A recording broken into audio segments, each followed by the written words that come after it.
Magandang hapon po sa inyong lahat. Ako po si Maria Jusela Somoza Zamora. Alam ko kilala ako sa pangalang Joji, no?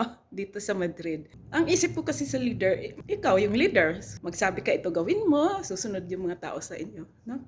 Nagbago yung mindset ko actually, no? At ay natutuhan ko, napaka-importante pala ng leadership. Pero servant leader ka. You should be the one to push people forward, no? Or itataas mo sila. Ikaw yung nasa baba, itataas mo sila. As a leader, you should be first observant, no? You should know how to sympathize with the people around you, yung mga kasamahan mo sa community. And with the help of God, kailangan kasi magdasal ka lagi. Ganyan ako. Alamin mo o malalaman mo paano dadalhin ang mga taong kasama mo. But then hindi ka leader na nasa harapan o nasa itaas. Ikaw ay laging nasa likod o nasa ibaba. Observe people and then try to find. Ayan kasi ang ginagawa ko na ngayon. Try to discern ano ang mga positive aspects nila, no? Attitude or whatever.